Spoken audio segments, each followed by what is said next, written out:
Good Hello. evening, everyone. Sorry. Let's all talk at once. Yeah. Yes. Yes, Everyone. this I'm is sure everyone will be able Commentary is to Magic. understand us. I am Emperor Bugle, and with me is... Grand pause.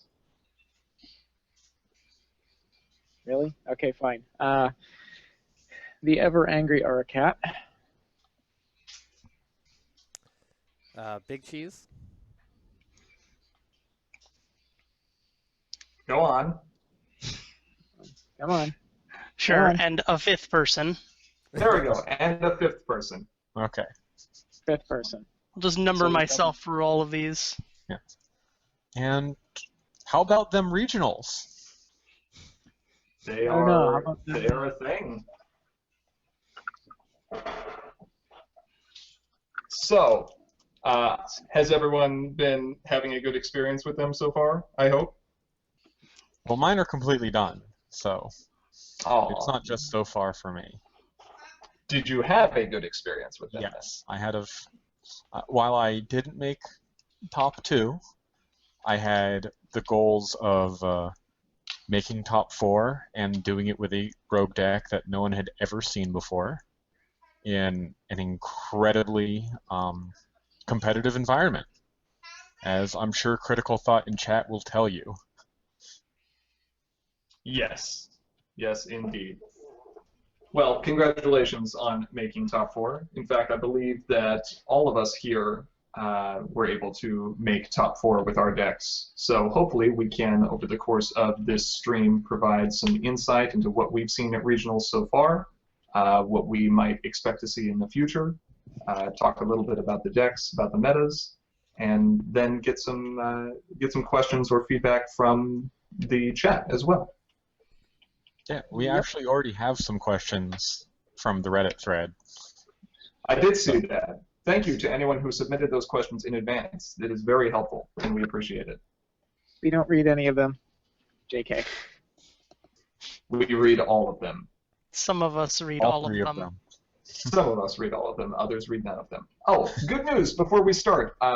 For those of you who are not able to make that, or are not able to make this live, but will be watching it later, we have successfully managed to post videos on YouTube now. So all our videos from this point forward, provided that they are deemed worthy, will be able to be posted and viewed on our YouTube channel. So you're telling the people who are going to watch this on YouTube that they can watch this on YouTube? Yes, Yes. that is exactly what I'm saying. If we deem this worthy for them to watch. Right. Oh, well, there I'm goes Sure, the that. people who are watching this on YouTube as we speak are very pleased to hear this information.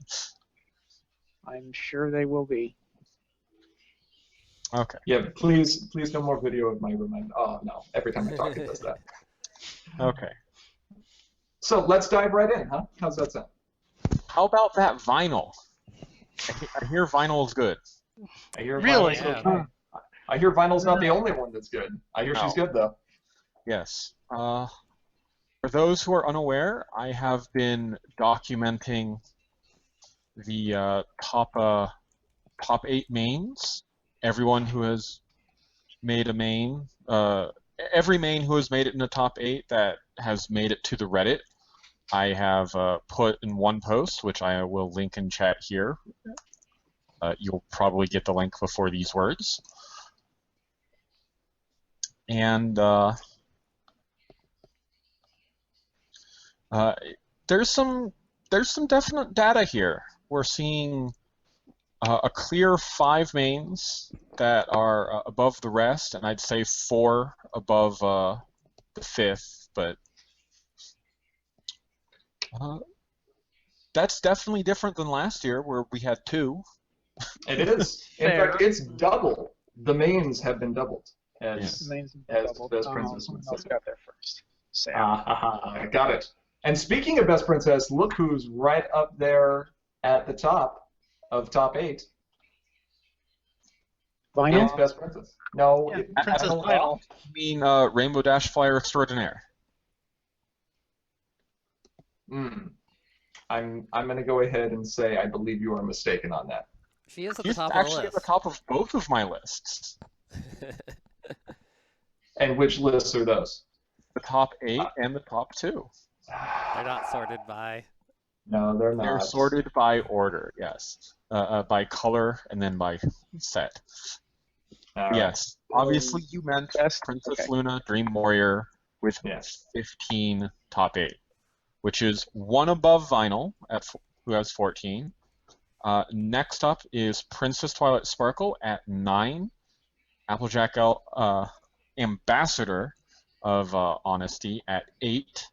And then Octavia at 6.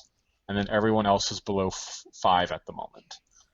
But we still have another weekend, so we'll see what We happens. do have another weekend, and I know of at least one person who, as of last week, was intending on running Changeling Pretender, so she might bump up to the 5 range.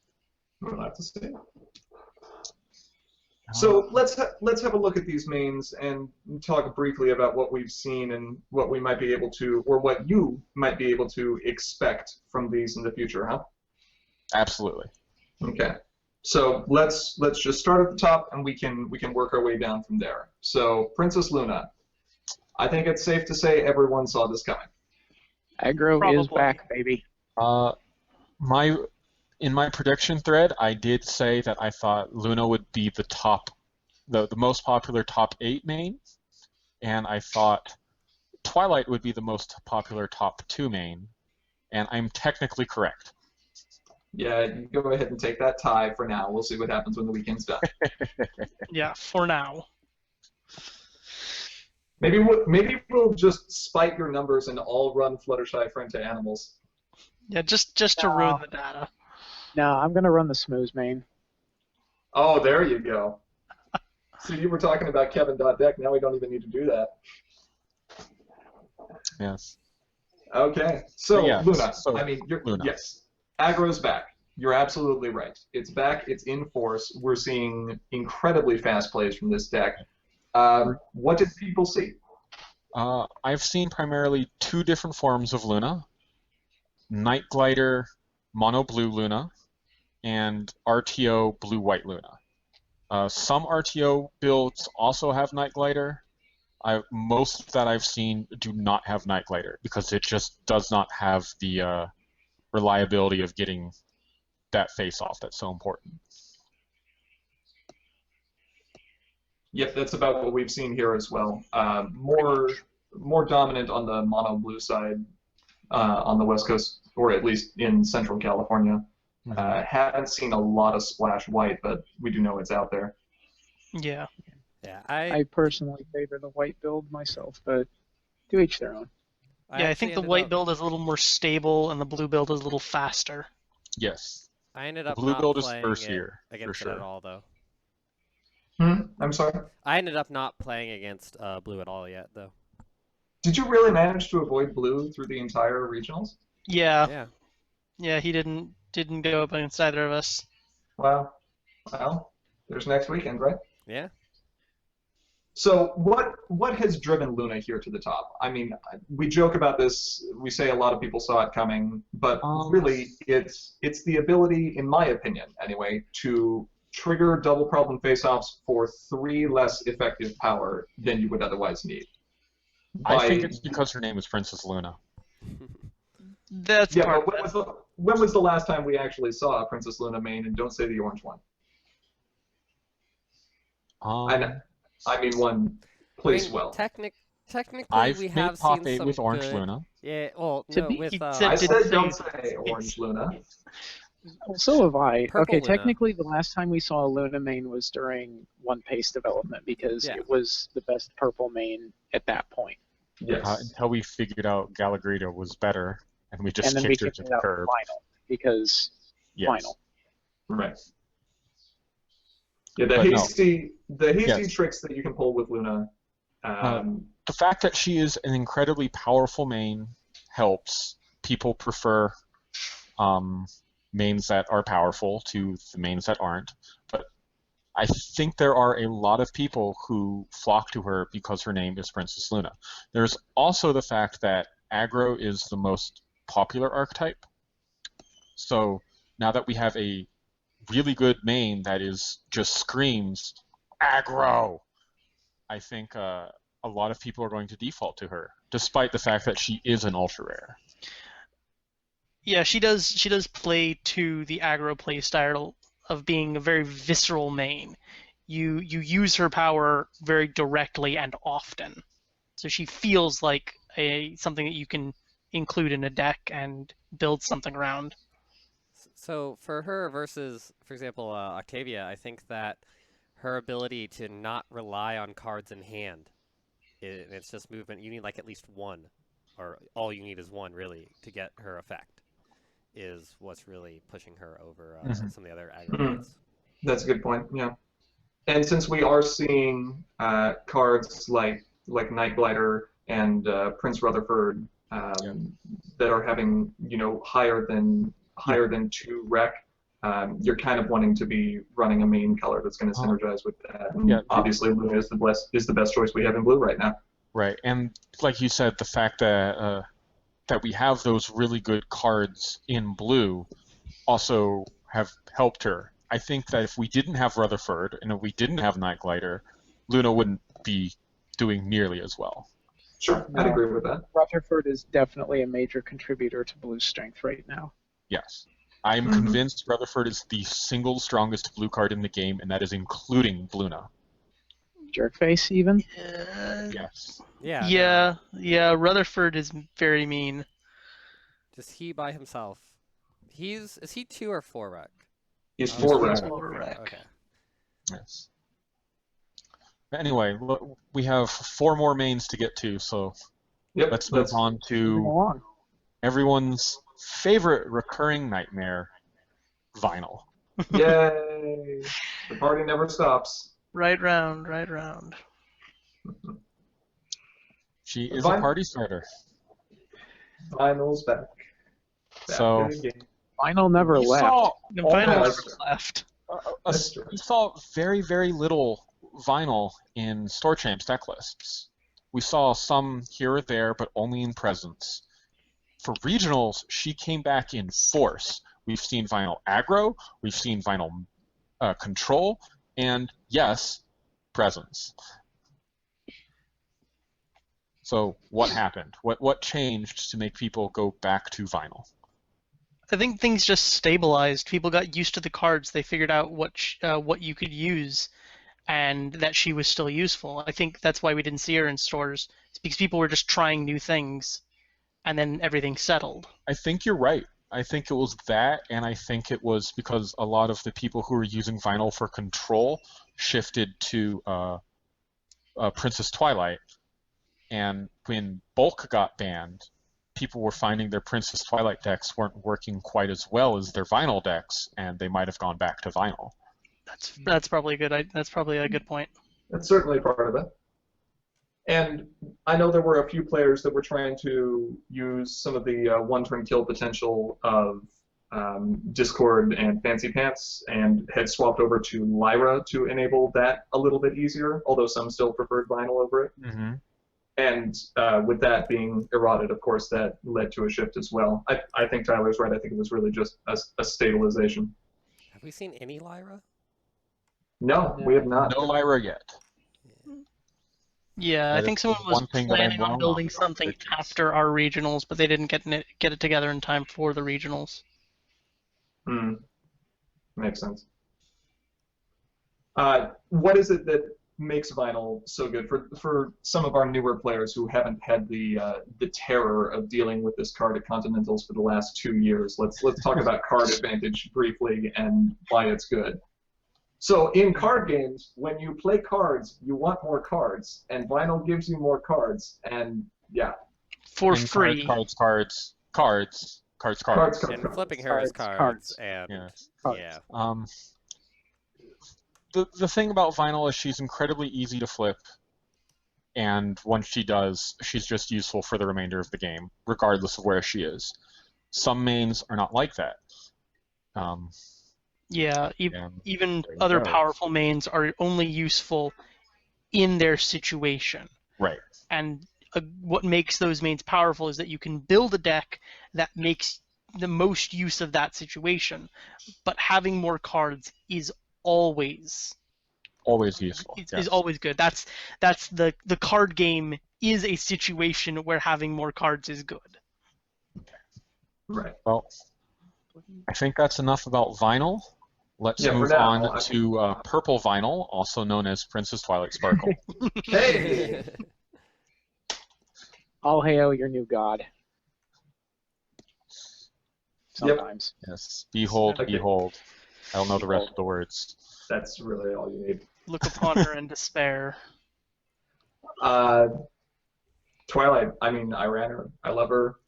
She's an absolutely spectacular main for a variety of different decks, and I think one of the things that's very unique about Twilight compared to almost every other main except for Vinyl is her support options are almost unlimited.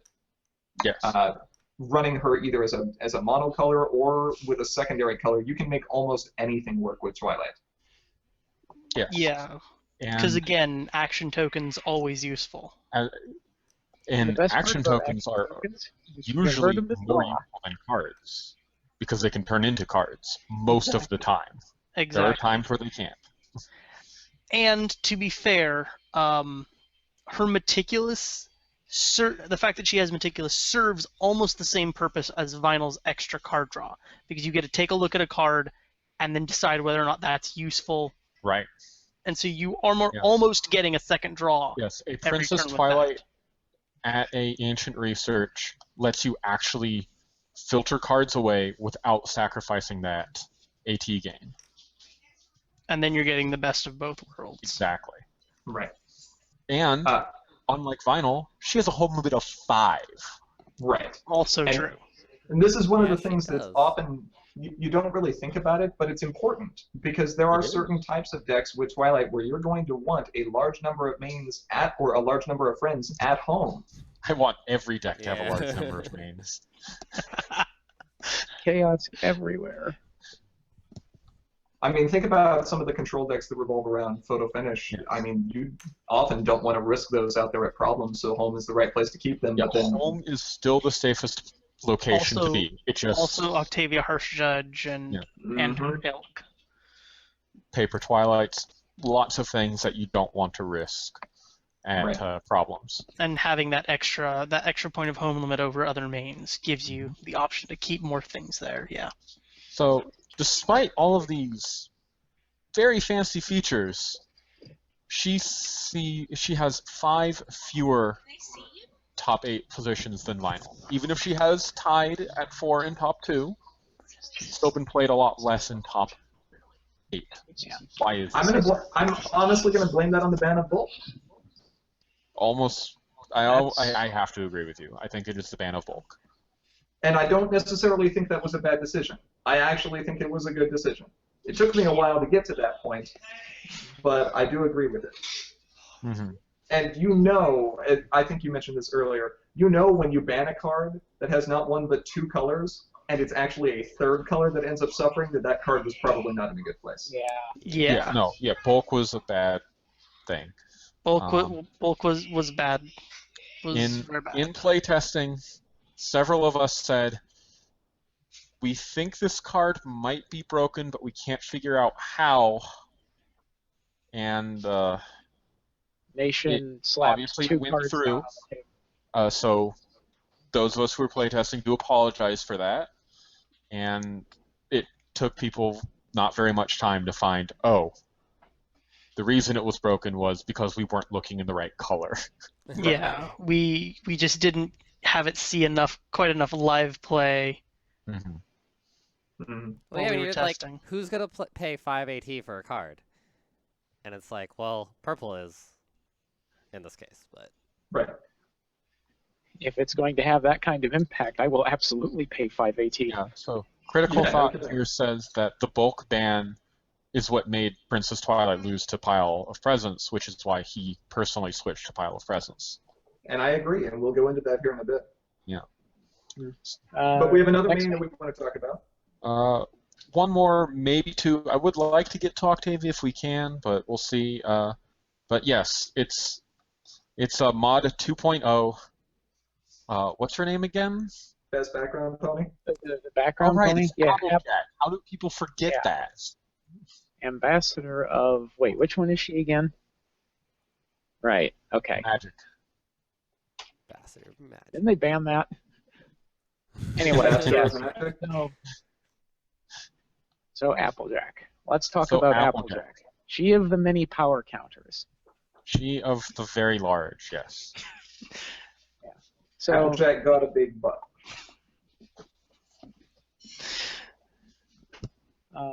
Entire stream goes silent, yeah, just contemplating that. it's like really? So I'm going to be perfectly honest with you guys. I have never once played mod villain farming or Applejack epic farming. Not once. So I can't really Really? talk about her Really? from that perspective. I have to admit, I thought it was going to go a very different direction with Applejack, but it's interesting to note that even though she had a large presence in the top 8, many of the lists were radically different from each other. There were some that had kind of a control aspect going on with a lot of the popping corn and clipped wings. Mhm.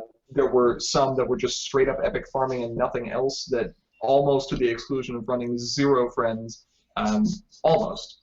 Just ran a bunch of extra flip cards, very much like the Twilight farming deck back in Canterlot. I mean, we saw all different ends. And I say back in Canterlot, and it made top 8 here as well. So I mean, Yes.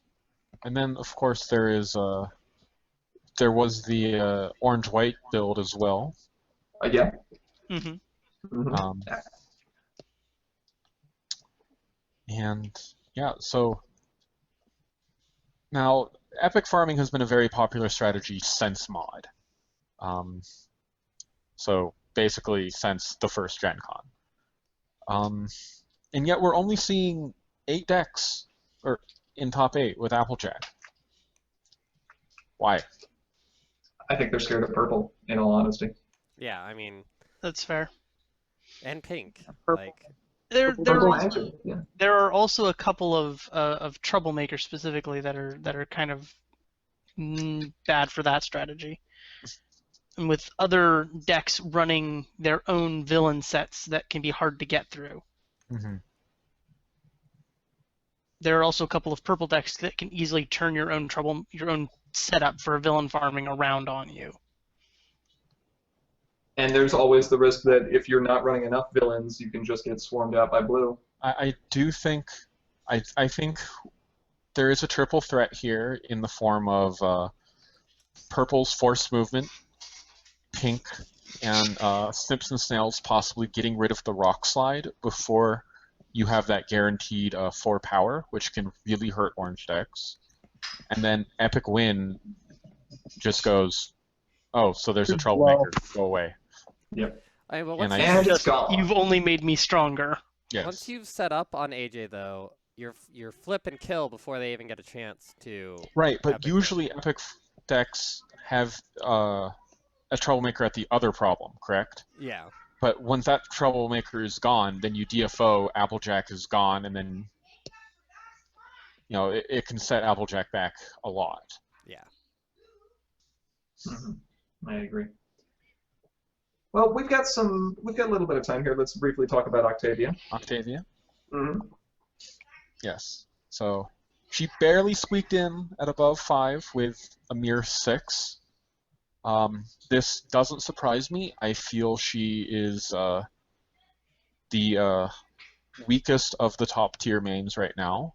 Some might not even consider her top tier. I think she's got the potential, but the problem is unlike the other 4 mains here, she is easily the hardest one to flip. Easily. And her color, she has some color problems. I feel she seems to be like a mid-range or aggro main in a control color. Yeah. That is a good point. It's part of the reason you end up seeing a lot more mid-range using Vinyl instead of mid-range using Octavia. Yeah. It is interesting to note that her off color is typically hard to get a hold of large amounts. Especially most of the builds seem to be pink, and a lot of pink's best cards need high rec, and a lot of those best cards work best on your opponent's turn. Yes. Mm-hmm.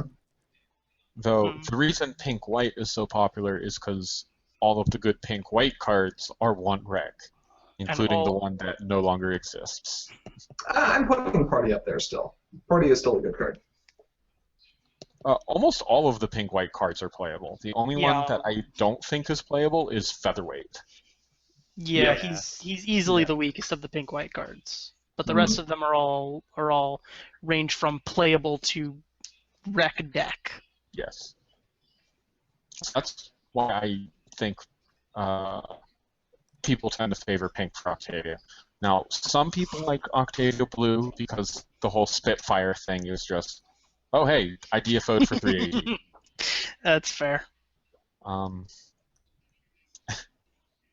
But yes, but the problem is, if you're going second, and the opponent DFOs your starting problem away, or drops a troublemaker, or something, and you don't get that early flip, she can really hurt.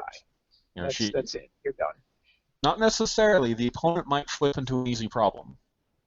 Maybe. But you're relying on luck at that point to save you, which is never a good place to be. No. So, I think that gives us a pretty good summary of what we've seen with the most popular mains and their various archetypes in the top 8 so far.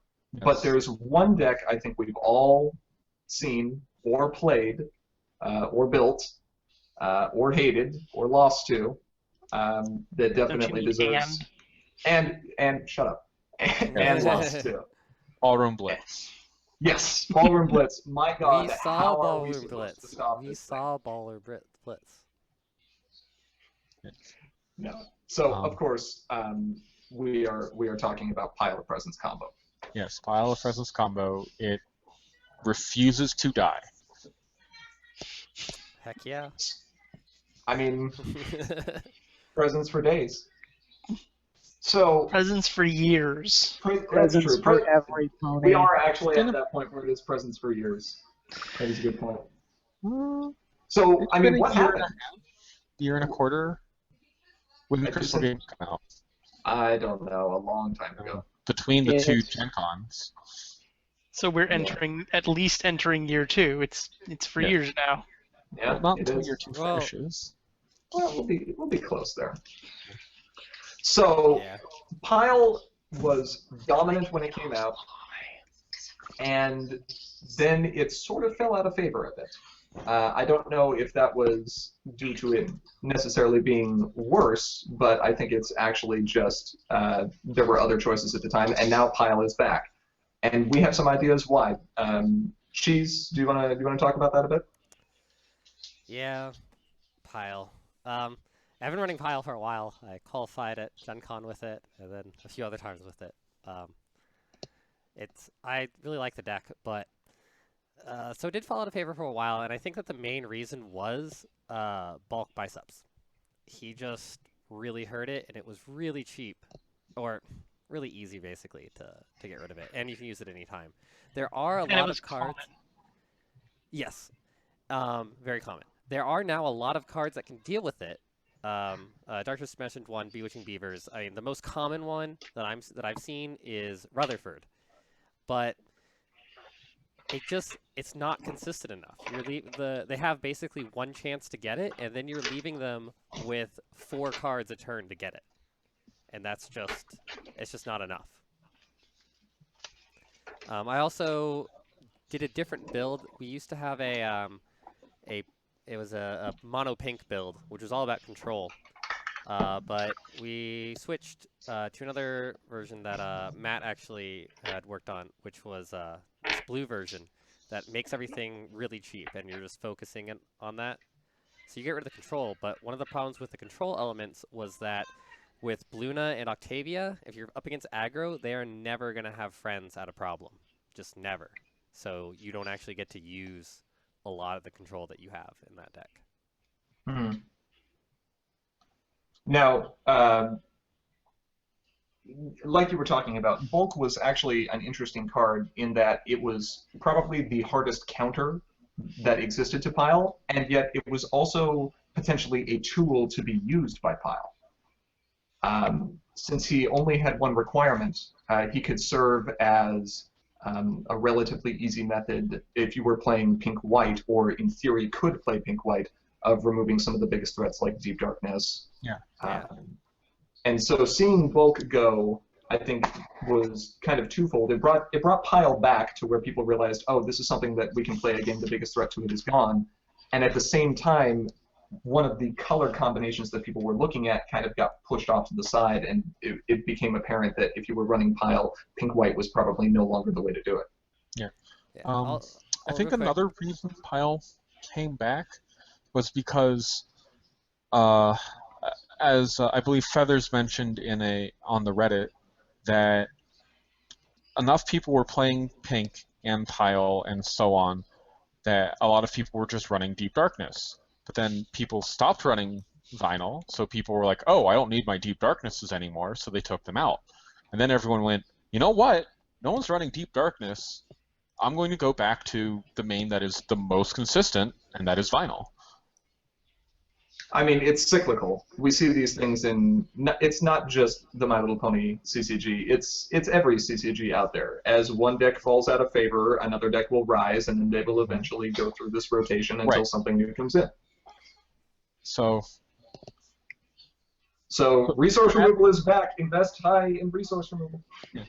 So you we're took at the your point resource where, removal out. Naughty. because Pile had such a large showing, and it won several regionals, did really well.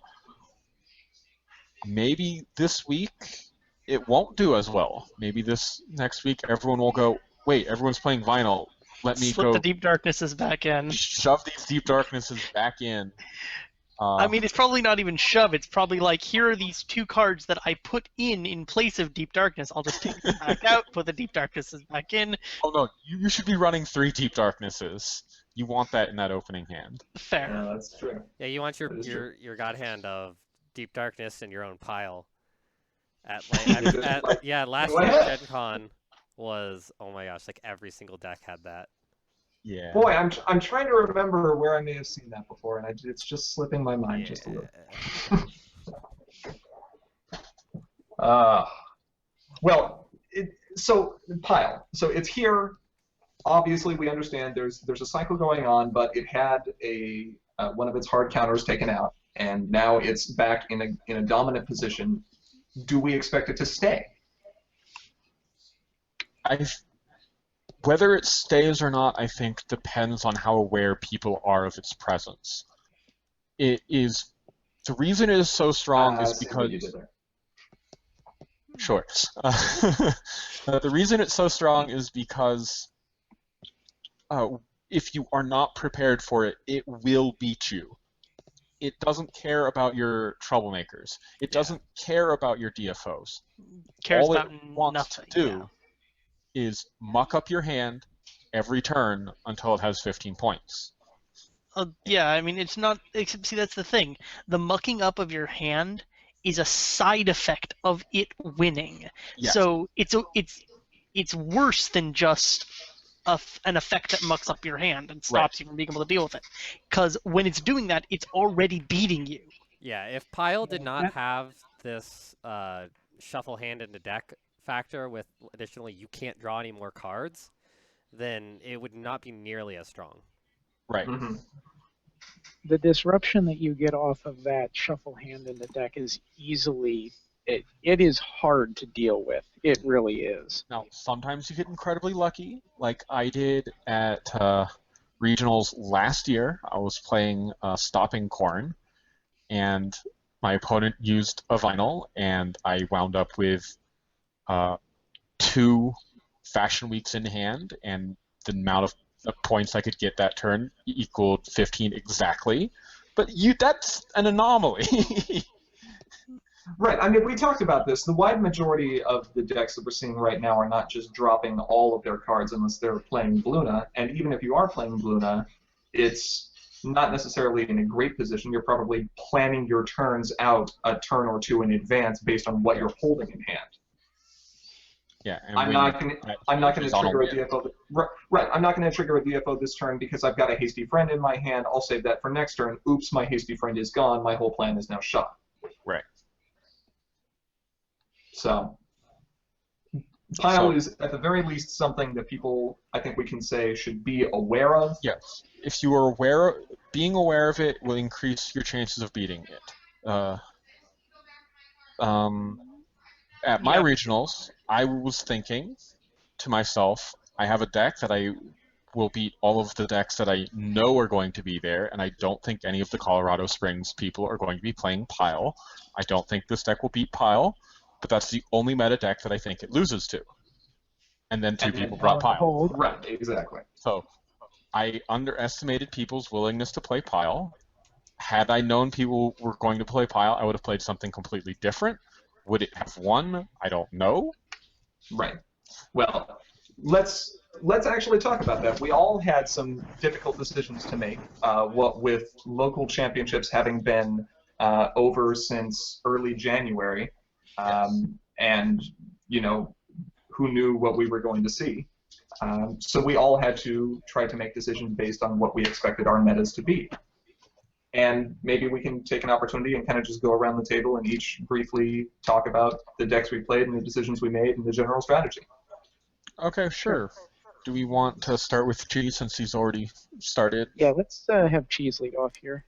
I agree.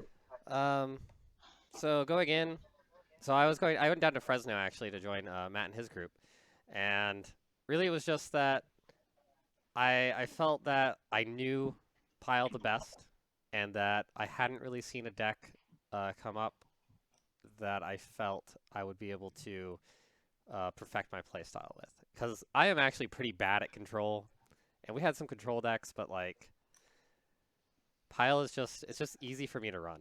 So I decided that would be the safest bet for me. So I'll kind of follow into that. I ended up running essentially the same Pile build as Cheese did, so my experiences are largely similar. I was a little bit surprised because the meta up in my stores has seemingly been a lot of like really ugly, grindy control stuff, but I got into the regionals, and surprise, surprise, there was a lot of aggro, which I was not expecting, and unfortunately, that Pile build doesn't quite go fast enough to put up with aggro. But it got me into top 8, so that's all I really wanted. Hey, got that playmat, got the carbo loader, right? Got the playmat, got the carbo loader. Need to get an Applejack band because I want every character on that map to have a banned card. Now, all in good time. I'm sure Bugle will break something. Oh, we're working on it. Well, just Apple wait. Vendor. Well, yes, but I mean low-hanging fruit. Just you wait. Bugle, what did you end Okay. up running? So we want to go with my weirdness. I seem to be an anomaly in that I have not seen anyone else running. There might have been someone, but I haven't seen anyone. There were a lot of deck lists, but I was running 3 colors. Not very many people seem to be doing that. People have stopped running 2 colors, but that's because they're running 1 color.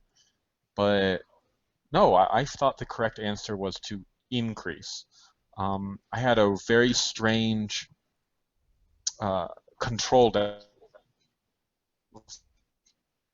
Final main, orange backup, and with a party of 1 and photo finish, both of which are easily worth splashing in the right deck. And it was a very similar deck to the deck that you might have seen me play at BabsCon last year. Buy some apples. And the deck that I thought I was going to lose to back then was Presence. And the deck that I thought I was going to lose to now was Presence. So there you go. But you beat. Well, actually, did you end up playing Presence last year? I Or at beat Babs? Presence last year, yes. Barely.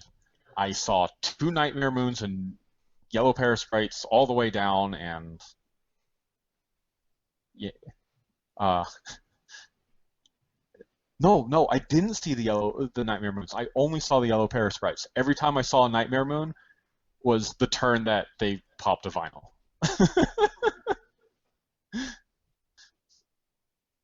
So let's take a brief look at some of your choices here. You've got some control. I've seen you do pink-orange before, but I had not seen it with the splash for white. I've pulled up my deck list. Yep, he's got it up there. I'm assuming he's got Yeah, I some got of all of ours them. already. Mhm. So some of the removal is relatively straightforward. Yoink is great for shutting down some of the competitive things that blue can The ones do. I actually shoved in last second because I'm like, I'm sure someone's going to be playing orange. I need to get rid of their carbo loaders. Right. I actually found it more useful against blue, personally. But hey, it covers Yes, either. but I had enough tools with dealing with blue. I was a little more scared about the carbos. My initial playtesting, I had really favorable matches against orange, but then I changed some of the cards, and then I was thinking about it, and I'm like, oh, wait a minute. I'm not running Queen Chrysalis anymore. I'm not running Yoink anymore. Orange might actually be a problem. Let me throw some Yoinks back in here. That's fair. But yeah, the big one, the biggest card that people might be looking at and going, huh, is the Downright Dangerous. And the reason for the Downright Dangerous is because of F-Stop.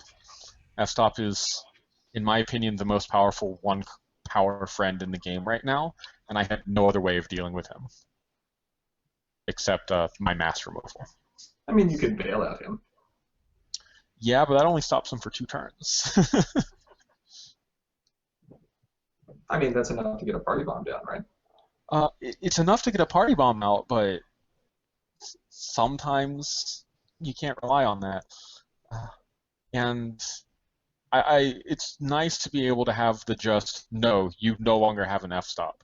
And Nation's deck was running F-stops, which is why I needed answers for them. And it was, I think, really well for me. medical. And the Colorado Springs guys were both surprised by the deck, though not surprised that I made such a deck, and also seemed to like the deck, even though it did, in fact, lose to piles. Hey, that's what matters at the end of the day, is whether or not you can have fun running it and get results that you're looking for. Yes. So that's good. Yeah, I did make my top 4, even if I. Yeah, the only decks I lost to were Pile, the same person playing the same Pile deck, and Mono Blue, Aggro, and I only lost to time. If I had one more turn, I would have won. Yep. Losing to time sucks in this game. That's one of those things that you have to keep in mind, though. Mm-hmm. It's one of the things that stops it wasn't hard grinding control from being more before valuable. anyone asks, it wasn't me playing slowly. It was actually the blue player trying to deal with all of the stuff that I was throwing his way. Mm-hmm. Next deck list? Who's up next? Round and round. Well, you haven't talked about your deck That's yet. you, actually. Oh, okay. Sure. So I was sitting there about 2 weeks before regionals started and said I need to try to play something against what I expect the meta at regionals to be, and I didn't really know. So I looked at what some other people had been playing. I looked at what some of our local players enjoyed running, and decided that I was going to build a deck with enough tools to be able to counter the 2 decks that I expected to run into most commonly, which were Princess Luna aggro and Applejack villain farming. I thought those 2 were going to be most dominant. And to a point, I was right. The deck did end up working. It is bizarre. It's using Princess Twilight as the main, but it's not a hard control deck. It's more along the lines of Princess Twilight, mid-range kind of also epic farming, with a few control options in there. The deck's name is A Series of Unfortunate Events, and it is tricky. The primary idea was to use some of the best events that are available in pink and purple, who I thought were the 2 best colors for countering orange and blue, and then accelerate point scoring through Nightmare Star, Trixie, and mostly using Nightmare Moon for hand disruption. The first thing that I like about the deck is its flip average is obscene. It is 4.7. What is it? I can't see it at the top. Let's see. 4.76. Almost 5, yeah. It's very, very close to 5. Yeah. Yeah, And there was a brief period of time where he had Babs in there because Babs grows. And I'm like, no, I think you want the brown apple baddie because you don't want to ever flip a 2. Absolutely. And the Tantabus was also a spectacular suggestion.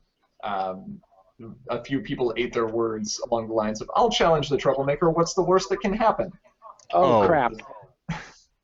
Yes. Yeah.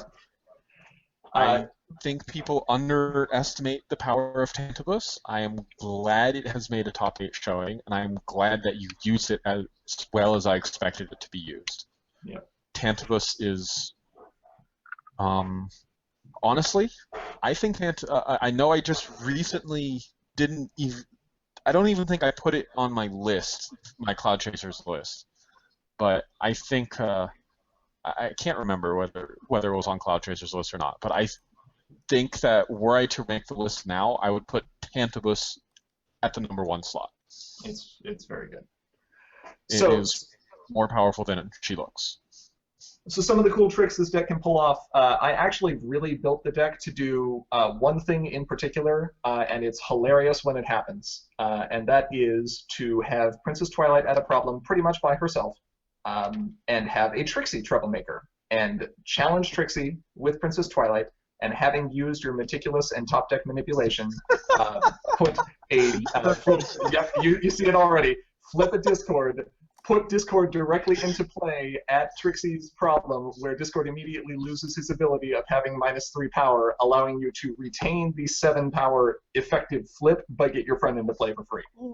Boy. It is the stupidest thing that you will ever see done, and it is so magical when it happens.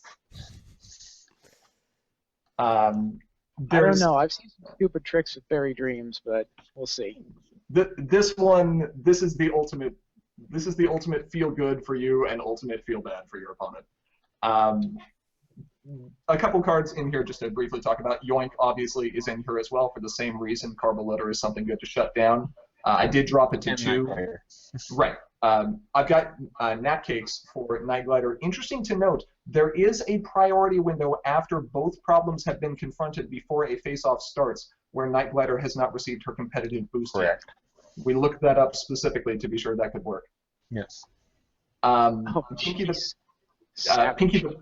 yeah, it's, hey, gotta know those timings. Study session. Say hello to my favorite resource from Crystal Games.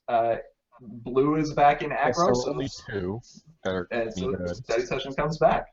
I mean, it's strong. I resolved turn 2 study session against Luna and won both games. That's mean. And then, I mean, the rest of it is just general control. Nightmare Star is good for point acceleration because it doesn't frighten your friends. Nightmare Moon if you need to disrupt a combo deck or just have some hand disruption over time. Its Elementary provides some good entry choices. Lemon Hearts can be good for drawing into answers on your opponent's turn if you don't have to scope things out. But overall, it's been a lot of fun to play, and Rest in Pieces is a great option up against Pile, but only if you draw all 3 of them, apparently. Yes, all 3. 2's not enough. So what did you think that I was going to run? I thought you were going to run a 1-turn kill. Okay. I thought it was going to be a 1-turn kill. And so I was just expecting to, I don't know, roll over and die to it. So I was glad I actually had a little bit of a chance. Or possibly let him bank that AT and then go, I'll challenge my troublemaker, but you're going to lose. Oh, I know. I'm going to lose all my action. Watch this. And so are you. And then Tyler had to step away here, but we can definitely bring up that deck because it is still worth taking a brief look at. And we'll all criticize his play choices while he's gone and he can't hear it. Okay, deck's up. Okay. 1 second, waiting for that to appear on the stream. Yeah, since we can't actually see it. You guys have the link. If you can find it on Reddit. I mean, we could. By the time we found it, it'll be on stream. Right, exactly. But it's a mono blue build. It does have some white, but it's Aloe, and she's not really white. That's not white. That's mono blue with, hey, I want the ability to potentially DFO against the 7 power problem. Yeah. That's like Ballroom Blitz with Cloud Chaser doesn't make it blue. Yeah. Or Pile with Cloud Chaser. Only Cloud Chaser. Yeah. So this is running both Night Glider and Storm of Justice. More equals better than. I don't know. I've always felt that that's so much AT. I guess it's a replacement because you're not gonna be able to play both generally. Not usually, no. It's generally a one or the other unless you end up in a very long, drawn-out match, at which point, if you're up against control or up against some sort of force movement and you're just banking ATs waiting for the Nova turn, it can get you there. Yeah. Epic Win, of course, is going to be staple. Spike the new Rainbow Dash, I'm surprised I don't see as many people playing. It's basically competitive before competitive was a thing, and also has a chaos. Yes, it's a 4. Spike is a 4 in every face-off, regardless of where he is. Yeah. Unless he's not in the face-off. But if you flip him, he's a 4. If he's on the board, he's a 4. And then, of course, other options, Rutherford and On Even Ground to try to slow down one-turn kill combos. Cloud Chaser was The one of. if you saw one of them, you didn't feel too bad. Any more than that, and it just felt awful. And then, you know, I mean, it's straightforward. There's not a whole lot to talk about. It's a mono blue build. So why is there the one heroic leap? If I remember correctly, the one heroic leap was in there as a stand-in for something else that we just forgot to replace. But it had actually served enough purpose on its own to where we didn't really want to bring it out. The extra 2 power was occasionally useful for either just getting over the cusp of winning a face-off, or getting to the 5 with a Night Glider or a Storm of Justice. And I mean, a 5 flip, it's not bad. Yeah, most blue decks don't have 5s. Like, you can rely on them flipping a 2, 3, or 4. 4 And for so you. having just a few of those that can be a little surprising can be nice. Do you want to put up the pile list so people can just look at it? Yeah. I gotta go find it. Oh look, Fresno Regional. Where are all these decks, except for one you came from? Yeah. Okay, pile list is up. Yes, you people in your Pacific time zones. Yeah, so this is more blue. It's got both kinds of Cloud Chasers. Or are there 3 kinds now? I kind of forget. There are 3 kinds. Yeah. Oh yeah, the ready They're one. all blue. As And they they're should all be. useful, Yeah. unlike all the flitters. So now Which is that sad. that we Only added 2 flitters are in useful. the 2-bits and Wonderbolt's Wrap, Wonderbolt's Wrap is actually a great card. Like Mhm. for this deck. For other decks, like if you're gonna go It's- like Pegasus Explosion, I don't maybe if you want to make that a thing it's again. If you are playing blue and pink, it is almost always going to be better than 2-bits. It can only be used on a friend though. It can't be used on another card. Yeah, Which was sometimes a problem But when I'm like, how I'm gonna many- play Dip in the Pool. Oh wait, I don't have a 2-bits. I only have Wonderbolt's Wrap. But I was running 3 of both, so I mean, it can be relevant, but it's usually just as good. you also notice If not the better. dismissal options in this deck. There are only 4 cards that do dismissal. Downright, Rolling Tones, and Party Bomb. Yeah. Rolling Tones is your only option against other DJ players. Yes, that's why the Colorado Springs guys ran 3, Yeah. because of the mirror. I They think I would've actually liked to have apparently 3. expected me to be playing Presence. Have you ever played Presence? I have. Huh. Yes. Hmm. And I it's don't the particularly one care for Snips it, and though. Snails, which I actually managed to use turn 2 against Matt. That was stupid, by the way. Yeah. Got the roll so that he was first on the play. Bank 2 AT, turn 2, spin 2, flip DJ, exhaust DJ, draw a card. Hey, look what that one card Yeah, was. it might have actually been one of the 2 I paid to draw, but it was on that Ah. turn that I got. No. Maintain it was the one you drew with DJ, just because it's that much more epic when you're like, yes, heart of the cards. Yeah. Yeah, the other major problem with that particular build that I found is it doesn't have that much pink entry. No, it does not. I Yeah. ended up locked out of pink in multiple Yes. games, and that's Yes, really annoying when you're I running. play pink tested lane. against this build once, and I party of one, all 3 pennies, and a hooves away, and some other things. and the it deck was just very sad. died. The deck became very sad.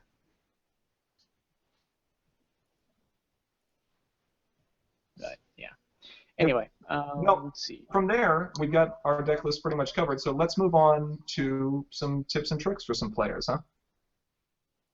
All right. Oh. Let's see. Let's go in color order here and start with Best Princess. Princess Luna Dream Warrior, aka Princess Luna wants to wreck some faces. She's good at it. She is good at it. All right, so Luna's problem is that she scoots around a lot, and power starts showing up in really annoying places. Well, unfortunately, she can't confront if there's troublemakers in the way. And most of these decks like running Epic Win, because you know what's even funnier than a Nightmare Moon?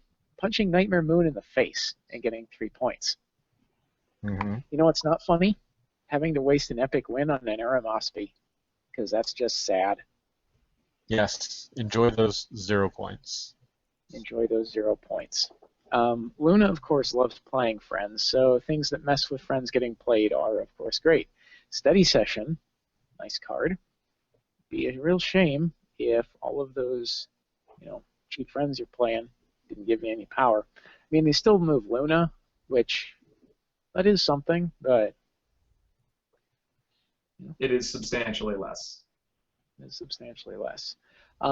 Not that this has typically been a problem, because yellow doesn't normally make much of a showing in this meta. Calming is actually really, really Yes. annoying. Luna actually doesn't like calming at all. Nope.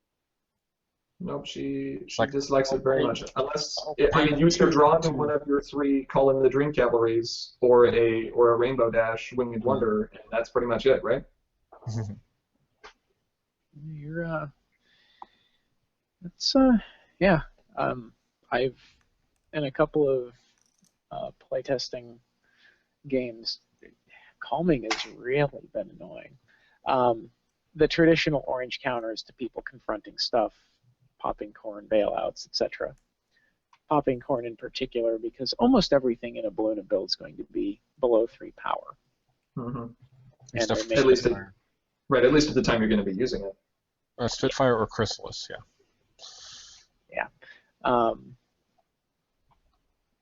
Yeah. Right? It's typical aggro counters that you end up seeing. Yeah. And then, like you said, the low point mid to high power troublemakers are also just a great stall. Yeah, Double Diamonds can really annoy Luna, because it's like, oh, well, I need to draw for my answers to the troublemakers. Oh, I can't do that. Well, I'll beat it up. Oh, it's to 6 power. Well, I'll Epic Win it. Oh, it's 0 points. Ugh. All your options are bad. Yeah, all of the options become bad. So, vinyl. Oh, well, no, we're doing color order. Okay, sorry. That means Applejack. Okay, Applejack. So, Snips and Snails is a fantastic answer.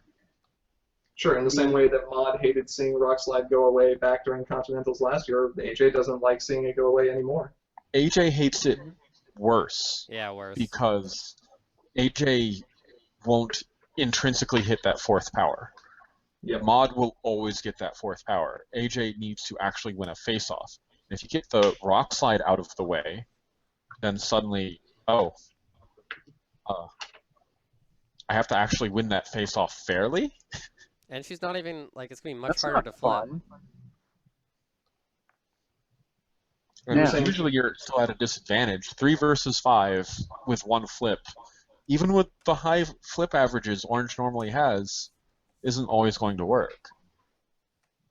And a lot of orange builds are really greedy, and they're running their carbo loaders and their iron wills and their things that have 4 wreck.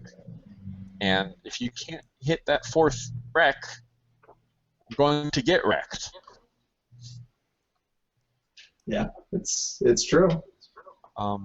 So Sips and Snails is a good counter to AJ for that reason. Similarly, I Just Can't Decide is a good counter, because you just drop that where their troublemaker is going to be, and you just put her home every single turn. Forced movement will do it. Yep, forced movement. Orange You're hates spending it. 1, they're spending 2, and they're not accomplishing anything. Yeah. Honestly, sometimes even if you're at 3 action tokens a turn, if you're running Princess Twilight and you can Ursa Vanquisher, you can make up the action token difference through the Studious and at least remain neutral that way. Mm-hmm. Yeah, and as long as you're getting ahead in that matchup, that may be it right there. Your own carbo loaders can help against her as well, even if she does get big. If you have carbo loader and she doesn't, she's still not going to win. Cardboard box, she does not like being shoved in boxes. No. Now they she do have really hates epiphanies being to blow up the boxes, but if they don't have an epiphany, they aren't going to be fighting very much. And you don't have the same method of getting to your resource removal that Maud did. Since Maud typically needed resources, she generally would run Epiphany but could also run Seabreeze's Flower. And you could potentially tutor in Seabreeze's Flower with, pseudo-tutor with Applejack Farm Formare. You can't do that. You can't do that with HA Mono Orange. And there's, of course, a number of face-off tricks that can just make things very disgusting. Cold Wave immediately comes to mind. Unless she's at Applejack's Worst Nightmare, that's going to shut her down. Yep. Anything that's going to allow you to flip extra cards, like you said, Carbo Loader, that's a good one. If you end up in the mirror matchup, do what you can, I guess. Double Trouble. Yep. Yeah, force All right. movement, of course, just being the big thing here. Oh, yeah. Let's see, so color order. Vinyl. Yay. All right, there we go. Deep Darkness, Pile of Presence. Yep. And Double Diamond. It's worth noting, however, bit. that Double Diamond does not stop Pile. It does, however, if you can play it fast enough, slow Vinyl's flip down. Yes. Yes, because at the time that DJ cracks and players are shuffling their hands back into their decks, they do not have any cards in hand and therefore are not prevented from drawing. Yeah. But really, I mean, it's the same things that we've seen with Vinyl before. When Vinyl is popular in the meta, people are going to run Deep Darkness because it'll go in any deck, literally any deck, colorless. And then Well, you they'll won't put it in your Vinyl decks. You don't know me. I'm crazy, man. I do weird stuff. I played Twilight mid-range. You don't know what I'm capable of. And Pile of Presence as well. It's funny. The mirror match is one of the most disgusting, terrible, grindy, atrocious things you'll ever see in your life. Yeah. And you can watch it now on our YouTube channel. Sweet. Let's see, what's next here? Well, so important for Twilight. Well, so Oh, important specifically against Pile is resource dismissal. Right. If Yes, you don't have but- enough of it, then especially instant resource, instant speed. Yeah, but so we're talking about the just main specifically at the moment. yeah, so we'll maybe cover that later. Right. A lot of these Next. tips can be applied to different archetypes. So, for example, if you see aggro in DJ, well, maybe you want to consider study session or popping corn. So, different things like that. Let's see. Twilight Ambassador of Friendship. Oh, Princess Twilight Sparkle. Thank you. Hey, Right. Applejack 2.0, Snips and Snails wants to say hello. Pretty much. Yeah, so this is going to be a recurring theme here. Snips and Snails and forced movement. Applejack. And the DFO. Yeah. Yes, and the Okay, DFO turn too. That's true. Luna is a good counter to Twilight, just because it's like, hey, that's a nice 5 wild problem you've got there. Well, It'd be a shame more if I had a specifically, hasty friend. Luna is a good counter to Twilight if Luna goes first. And True. Twilight is a good counter to Luna if Twilight goes first. Correct. So if you want to bank the entire success of your regional experience on die rolls, that's what you do. Consider these two mains. As with before, IJCD to keep her away from ancient research. Snips and Snails to make it go away. Just make ancient research go away, and their life suddenly gets much harder. Yeah, it's the thing that allowed Princess Twilight to be even remotely playable, is getting her flipped that early. Well, we do have Aloysius, we do have Zecora into Paper Twilight, or that one Luna. But So there are still... other ways, but they aren't as consistent as pay-to move. Right, Yes. exactly. Let's see. Anything else with Twilight? Twilight's a little tricky in that she's mostly used as supporting whatever the other cards in the deck are going to do, rather than having the entire deck based around what she's capable of. So Yeah.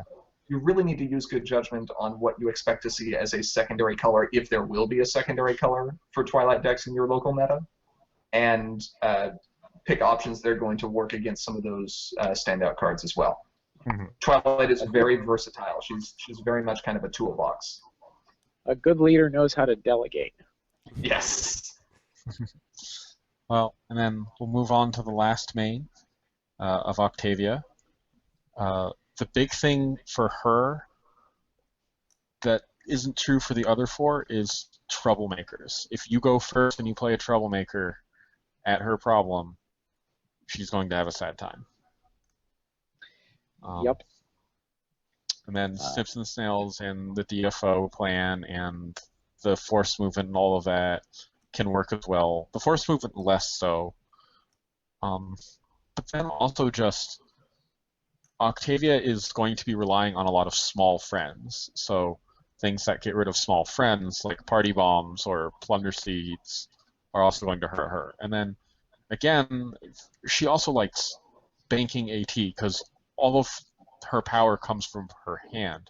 So if you can hit her in the AT, say with Uneven Ground or even Philomena, then she's not going to be very happy. Mm. Let's see, what was the other? Those 5. Yep. Yeah. So if we could offer one last tip as people are considering what to add in their decks, if there's one thing we have to say, yes, the meta is cyclical. It's going to go through these different cycles of mains rotating in and rotating out, and archetypes rotating in and rotating out, and all of that. There is still one thing that has not changed since Crystal Games came out. Bring resource removal. You need resource removal in your deck, no matter what deck you are playing. Don't cut it down to 2. Try and have it at 3, or even 4 if you can afford it. 4. Or, hey, you're yellow, so, or for that matter, you're orange. You're running Epiphanies anyway, right? Right? Right. So that's what I thought. We've got a little bit of time left. Do we want to go over a few other decks real quickly? that are worth bringing up? Anything that you guys saw either on the Reddit or at your locals, or just anything creative? We could definitely do that. We could also open up some questions from chat here in a few minutes. So, chat, if you have any questions and you want to start thinking about those, now would be a good time. Sure. But yeah, you seem like you might have something in mind you want to talk about, so go ahead. Yeah, I would like to talk about Nation's deck. I think Nation's deck was pretty fantastic. Okay. Okay, I'll bring that up. To the point Where are you where from again? I specifically tacked against it, and then I never played him. So the major thing about Nation's deck is he's got a lot of one-ofs for his events, which you'll just find with meticulous and ancient research. But then once he's used them, he has f-stops to use them again and again and again and again. And this is especially annoying with Napcakes. I can't tell you how many times his Napcakes have put people in a bad spot when he can just play it turn after turn after turn. He'll go, oh, that's a nice entry you have there. Let me put that on top of your deck.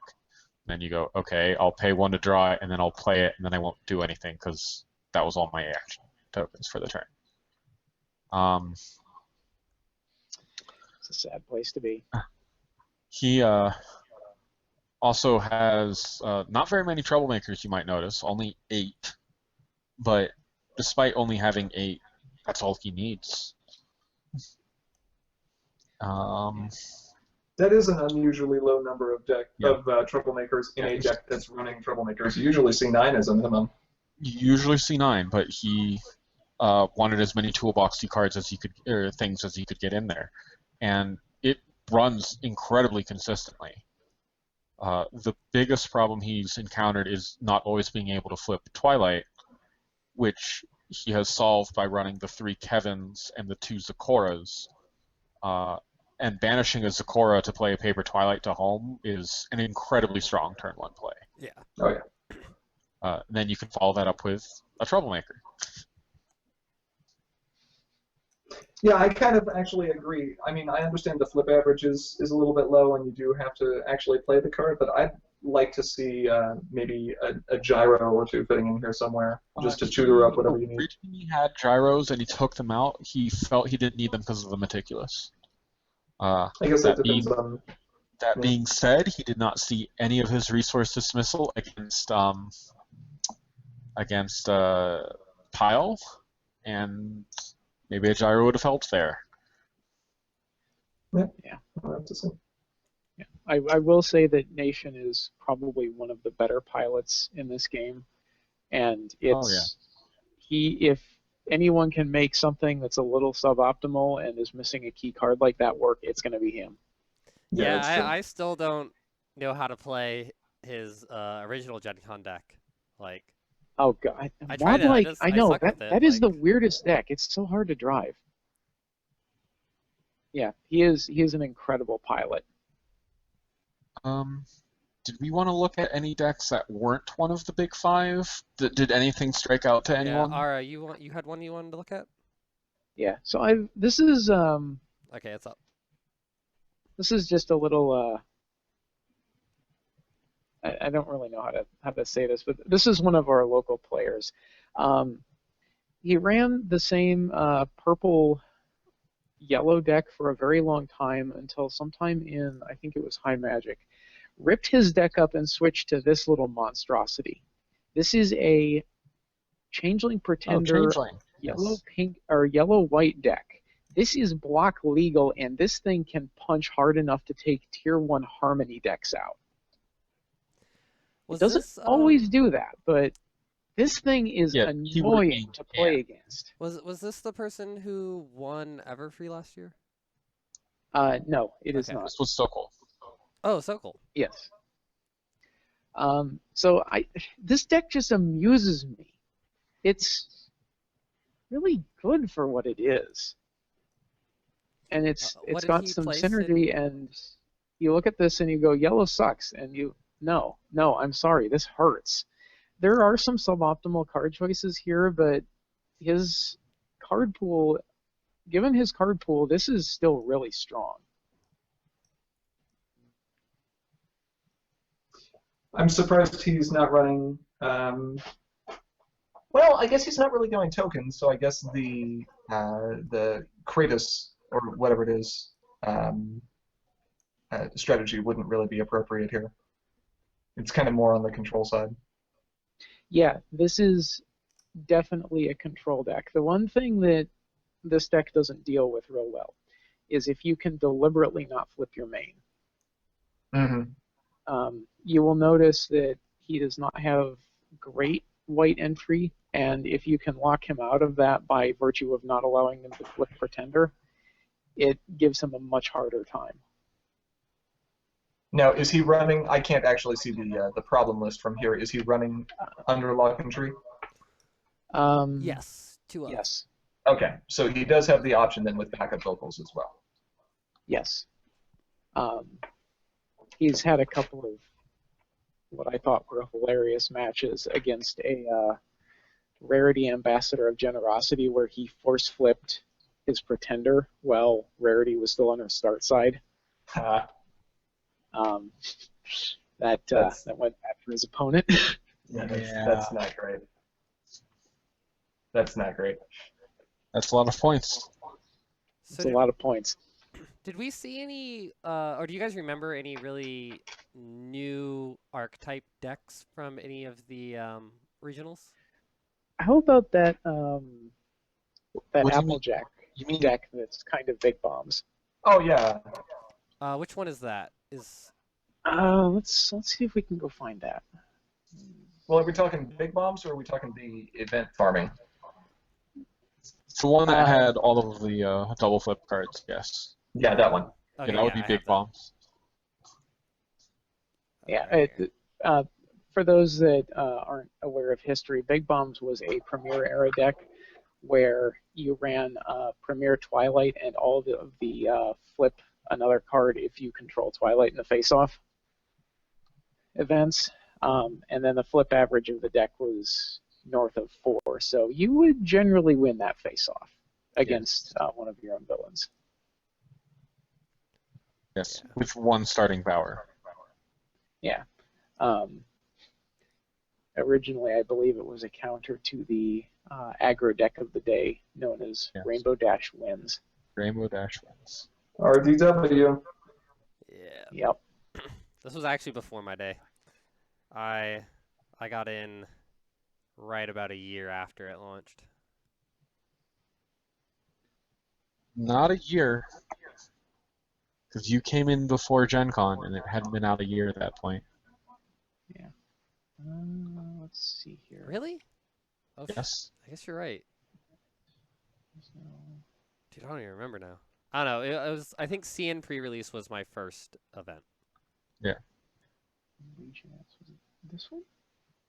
No, there was another one. Where? I can't find it now. This is sort of close. This has I'm the double trying- flips. It does have the double flips. Imagine this, but with less cards that aren't double flips. And less friends. I know there's only 6 friends. Imagine it with less friends. Yeah. Didn't It we ran- see a what deck was it, that had 3 0 copies? friends? 3 copies of Lasso Jack, yes. Yeah, Oh, yeah, 3 that copies one. of And that Lasso was Champion. it for friends. Hey, if it works, it works. And you don't need Yeah, it Rock was- Slide.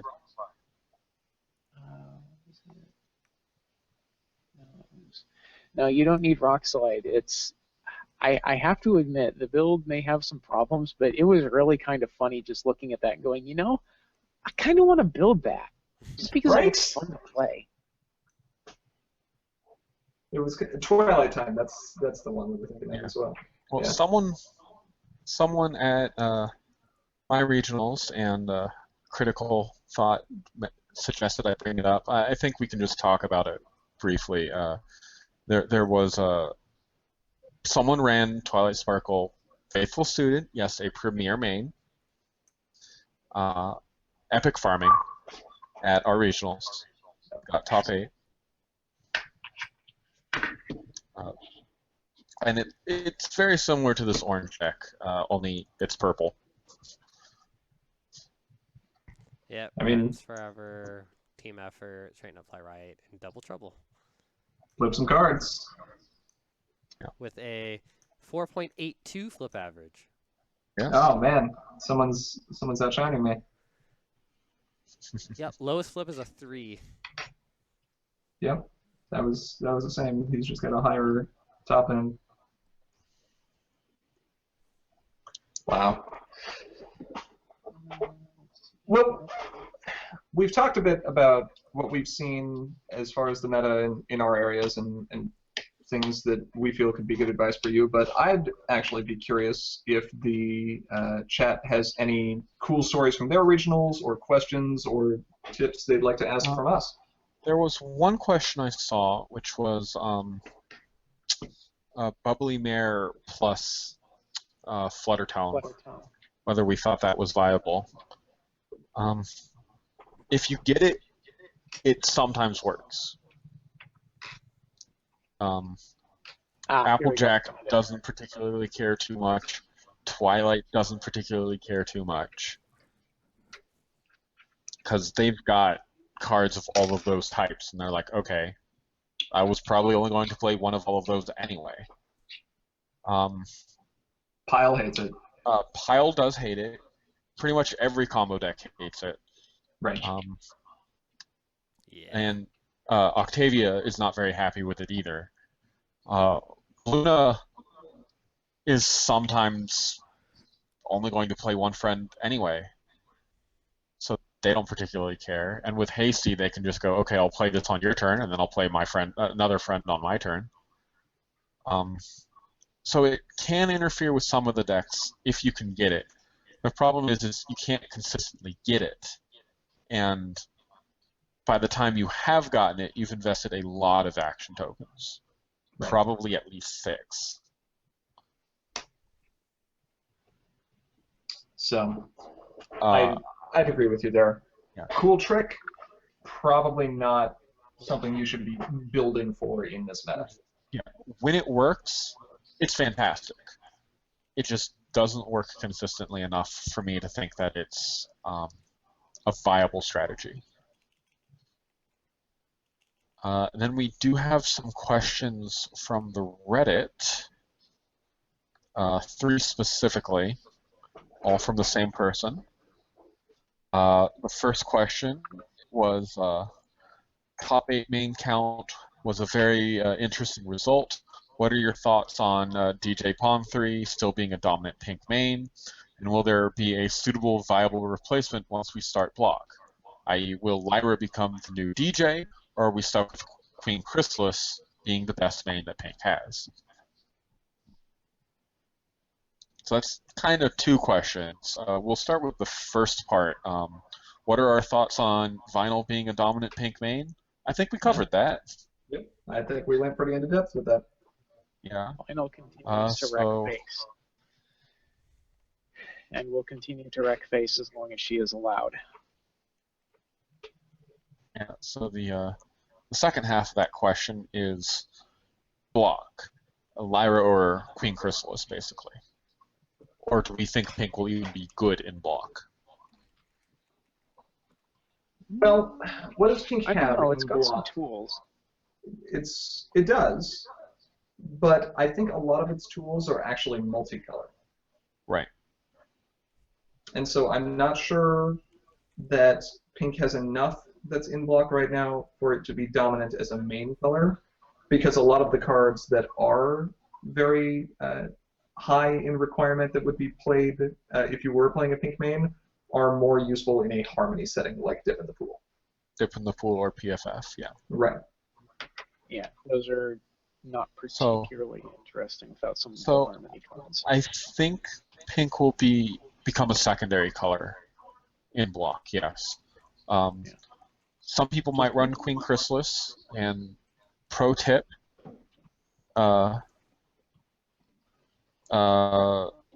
pink does have Torch Song, who finds your singing barrels, which can help you get into your second color very easily if you do run pink as a main. So maybe I think I would I think I would expect to see more Queen Chrysalis than Lyra in block, though, for pink mains. Yeah, I think that's probably true.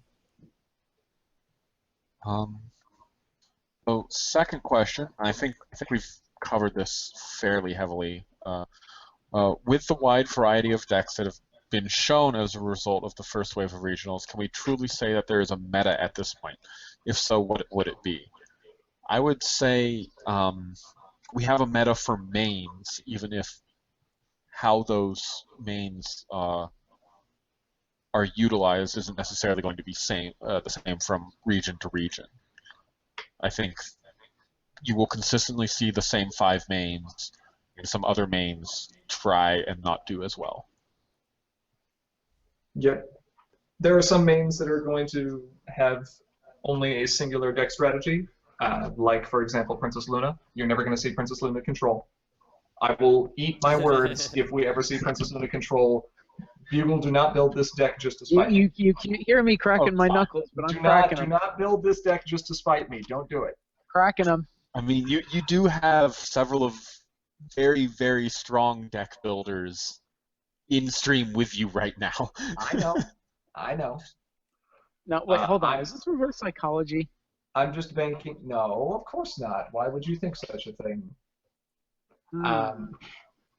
But in addition to there being some mains that are going to be, I will say, then dominantly of one particular archetype, there are other mains that are going to be far more versatile.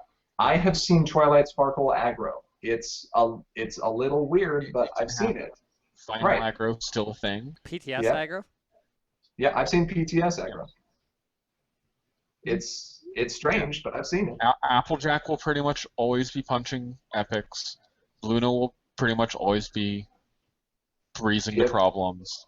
Yeah. And Octavia will be doing some form of breezing the problems and maybe controlling the game a little bit. But Twilight and Final will be the wild cards. You won't be able, when they start with that main, you won't know what archetype they're going to be. Yeah. Yeah. You might be able to guess from their problem, but you might not. Probably not from Twilight's problem. No, because there's only one thing you're ever going to see there. You might actually see the equalist propaganda if they are afraid of you playing combo. Maybe. That's true. There's a few ideas we've been tossing around with that.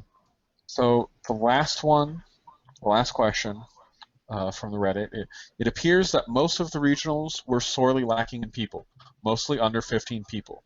Is this a good indicator for the state of the game, i.e. the game is starting to die? That's not really that unusual from what we've seen with other regionals so far. And I'm actually far more willing to base the health of the game on the interest that is showed by the players who are here, which has been higher than ever before. Look at the Reddit page that we have now, and you'll see the entire front page of that is almost entirely post-made within the last week or so talking about regionals. Yeah, last year for regionals there were many fewer posts. I do know that some groups... Yeah, real quick, Dark Jester does say that he ran Princess Twilight's aggro into top 2. So yes, that has happened. Yeah. It does not make it less strange, but hey, if it works. Yes. Congratulations on breaking the meta. His deck is kind of interesting as well. He uses Trixie the Great and Powerful show off to great effect. Yeah, I did see that. It was kind of clever. No, I do not think the game is dying. I also think that, especially with regionals being divided over 2 weeks, to base everything off of half the numbers that we've seen so far, especially when they are just specific weekends, isn't really fair. For example, I know our regionals was, well, we could say probably anywhere from 5 to 7 people smaller than it would have normally been, just due to unfortunate obligations that came up on that particular day. And I'm sure we're not the only group that had issues where there was something weird that weekend. But if we're seeing all this activity following regionals, then that tells me a couple things. Number one, it tells me there is still active interest in this game. Number two, it tells me that players are beginning to find where other players are gathering and talking about it, and that means they're seeking out more play, which is good, rather than simply wasting away. And I think those are indicators that while the game may not necessarily be large, or while there may have been turnover, I would not say that it is dying. That's my opinion.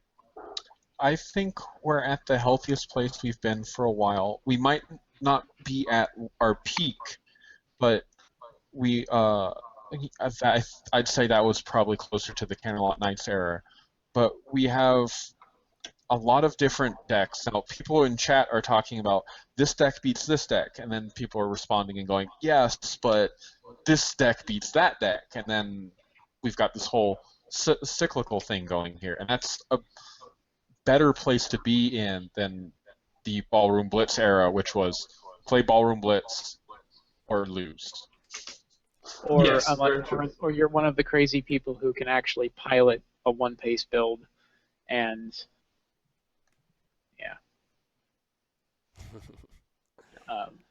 or potentially as recent as Gen Con, where it's, are you running Orange Villain Farm, pile, or some form of an infinite?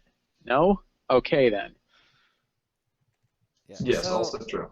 So actually, I do want to talk about Dark Jester's deck, because I had actually missed this the first time that I looked at it, was that this was an aggro deck. I actually did not realize that. So this actually is a meta, or not a meta, like a archetype we haven't seen, is specifically her, really, in any of the regionals. At all this year, I think. Yes. It was purple-yellow. Yeah. Even. Which it runs orange. Yes. So, it's a purple-yellow deck with orange. Yeah, so the hard part about... Orange. Orange. Yeah, actual orange. Wait. And I've never seen someone play that card, actually. Just but remember, the while colors orange may be orange, it is not orange. The fun with capitalization that you can't see in actual spoken word. Well, this is because you're not deaf and can't speak in small caps. Sure. So go ahead, Cheese. You want to talk about what you're seeing here? Yeah, it's interesting. Looking at the entry, I think it's 2 or 6 entry cards. Oh no, sorry, 9. Sorry, 8. He has Royal Guidance. I don't know. I know I've tried purple aggro before, but I've always just felt that it was so much slower. This does have a bit of control. Yes, it looks like the goal here is to DFO regularly and stop the opponent from confronting with its portals and nap cases. And draining their AT with orange. And the Trixie trick with Portal. With Portal. Yeah, the Trixie and Portal is a hilariously powerful combination. Mm-hmm. This deck is perfectly capable of going a pair of 10 power problems. Okay. And it'll get both of them off of all of 4 AT.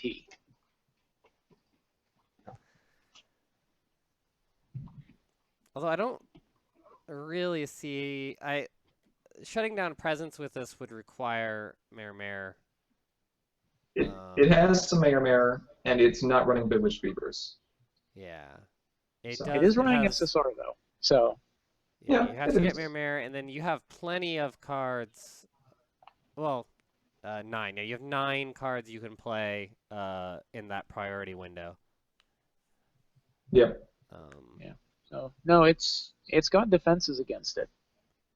I don't think that it outright kills it though. No. Well, no. Mare is, while does have the correct timing, is one of the least effective answers to Pile, because pile will frequently just get rid of Mare and then play the pile. Now, obviously, Yeah, like I'm not gonna play they have to pile. spend the resources on that, and that's good. You're stalling them out, but if they get rid of the Mare, they're not worried about the pile. It is also running a couple copies of Utterly Drained, which that stings. So, okay, I think unless anyone else has a question to bring up, I think we're about done here. Unless anyone can think of another deck to bring up really briefly, because we're running a little over the time limit that we had allotted for ourselves. Yeah, we are trying to do better at keeping the streams under 3 hours. Yes. Yeah. When we were setting up, my proposal for the splash art was that picture of Luna sitting there going, "Don't go to bed." So, I don't see. I don't. But last thoughts on the meta. Each person, real quick, maybe 30 to 60 seconds. We'll start with you, Matt. Okay. I like the diversity. It's good to see more mains than we've seen before, and not just a single deck type limited to those mains. I enjoy seeing control decks having a place in the meta, even if they're a little different than how I prefer to see them run. And I guess if I had one complaint about this meta right now, at least from what we've seen, I would like to see there be a yellow main printed that would be at the competitive level that the other colors have access to. Yeah. But apart from that, I am happier with the game state of the current meta than I would say I've been at any point in the past. Okay, let's move to Cheese. What was the question? What do you think about the meta right now? I think that it's not fully developed yet. Like, I don't know. Personally, I have not played as much during High Magic as I have previously. Just have been gone a lot.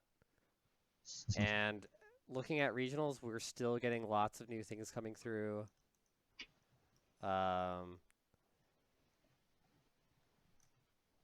And those things not fully developed. Like, but where we currently are, I think it is pretty interesting. Some people are upset about Pile, which I can get. It is getting a little stale. It's been around for a long time. Mm-hmm. But there are answers to it, and it's not even like, oh, there's technically answers. It's like, no, you can actually build real competitive decks that answer it. And I kind of feel that it has a place in the meta. It does force you to, like, some of the hard control decks can't, they have to still dedicate some slots to it. But yeah. Okay, Ara? I think my thoughts basically, I'm focusing more on the cyclical nature of this because we're kind of developing a little bit of, it's not exactly rock, paper, scissors, but it's getting to that point. And I think part of doing well in this, I'm going to hate myself for this, but meta is making a correct call about what kind of deck you should be running. As I said, I made a bad call about what I thought I was going to run into. Had I been running probably the deck that Bugle did, I think I would have done much better, honestly. And I think that's going to be kind of common going forward, is it's going to be a guessing game of did you make the correct meta call. Mm-hmm. Mm-hmm. And as for me, I actually like where the meta is going. you can't intrinsically predict what any one deck is going to be doing. And I like the fact that you can have Balloona sit down from the other side of Princess Twilight, and you might think, oh, one of these mains has an advantage, but it's not such an insurpassable advantage that you know who's going to win right away. Like back in the day, when you had friend animals sit across from Rainbow Dash, the friend animals deck almost always won. The Rainbow Dash, the Pegasus Explosion deck was still very good, but it still almost always lost to Ballroom Blitz, and we don't quite have that anymore. All 5 of these top tier mains can sit across from each other and go, no, you might have the favorable matchup, but I have enough cards in my deck that I still might pull out the win. They are all capable of trading blows. Yes, they're all capable of trading blows. And there are a few other mains that can, depending on the right situation, can do the same. Lyra, Changeling Infiltrator, and of course Apple Vendor. Apple Vendor is still very scary. Buy some apples. And I'm going to echo Matt's sentiments that I am very sad that yellow is not getting as much recognition as the other 5 colors right now. I am glad that it's at least been in the top 8. To be perfectly pessimistically honest, I didn't think we were going to see any yellow at all. My regionals specifically had 0 yellow cards. On the other hand, I was also the only person playing orange in any capacity, which is weird, but there you go. So, yes, I do like where the meta is going. I'm not very pleased with Pile, but I do think that the especially crafty will be able to solve the Pile problem if it is a problem. And who knows? Set 7 is around the corner.